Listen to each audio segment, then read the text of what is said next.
Unlittered, Donovan Curtis, IQ 112. The image was fuzzy at first. Noah pounded the keyboard of his laptop, and the picture solidified into a rugged face, obscured by goggles, a chin strap, and a heavy black helmet. Interference crackled over the audio, and a loud motor roared in the background. "Lieutenant Patterson?" Noah ventured timidly. Louder. "Lieutenant Patterson!"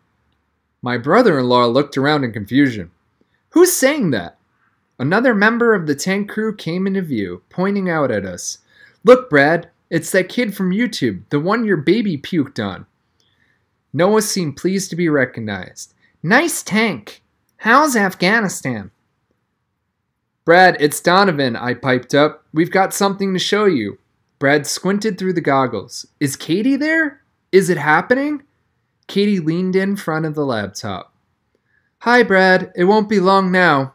The tank commander was excited. "Turn the computer. I want to watch."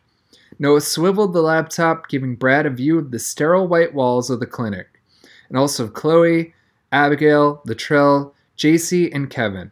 At last, the image stopped on Dr. Orsini and his surgical mask.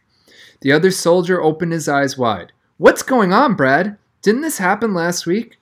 Don't tell me they're going back in for the twin they missed." Noah made a final adjustment, providing a view of the patient, Beatrice the Chow Chow, fat and round, about to litter. "Beatrice!" Brad cried, his voice choked with emotion. "It's Daddy! Hang on there, girl!"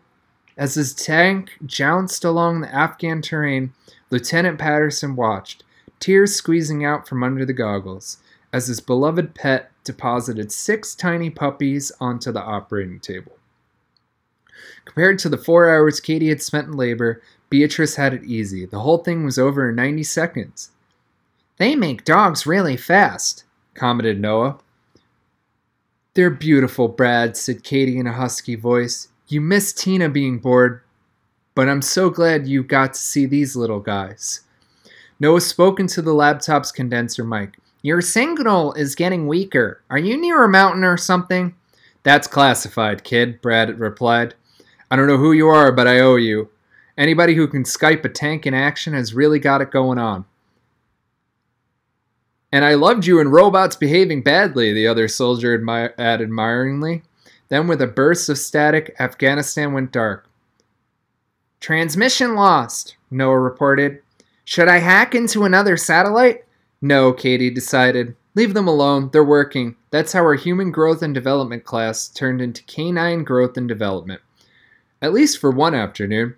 The decision was made to keep a puppy for baby Tina and find good homes for the others. Chloe adopted one dog. I was kind of glad about that. It gave me an excuse to stay in touch with her, just to keep an eye on how Beatrice's kid was getting along. Noah fit in better than I expected at Hardcastle Middle School. Some of that might have been because I recruited the Daniels, and the 3 of us formed a bodyguard unit to keep him from being wedgied to death. Who knows what would have happened without us?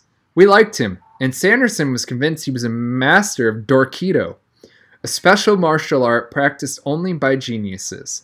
But Noah was the biggest dweeb who'd ever walked the face of the earth. And while he insisted he could be wrong again at any moment, it hadn't happened so far.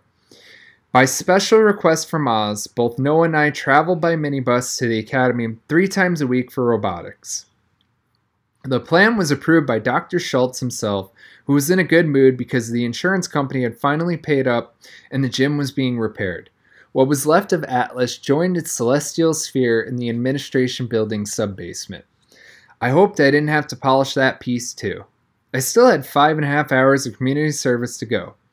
Dr. Schultz had put boxes in all the schools soliciting suggestions for a new statue. I filled out a card for a Titanic memorial, a quiet nod to my ancestor and fellow survivor James. Noah didn't mind spending a little time back at the academy because I was going too, and I loved the change of scenery and the chance to hang out and ply my joystick in the lab. I never confronted Abigail about how she had cheated for me on the retest. She definitely still hated me, but I had a sense that my reading on her personal grudge-o-meter had gone down a little. Maybe she was more comfortable now. That all the cards were on the table. She was still smart, and I was officially ungifted, except for robotics part-time. We were working on Heavy Metal, our robot for next year's competition. We'd be in high school division then, and hopefully no one would remember whose entry had busted up the middle school meet. Tin Man's rampage would live forever in infamy. But maybe the team had behind me would fade into the background. Soon the riot would belong to Tin Man alone. And all that remained would be the question, what made the robot go berserk like that? Hey, I had that answer. It was the same wild impulse that can make a guy whack a statue in the butt, setting off a chain of events that reshaped the world, or at least my little corner of it. It was the part of me that Ancestry.com couldn't explain. I was working to control it, but sooner or later it would show up again and get me into twice as much trouble. You don't have to be gifted to know that.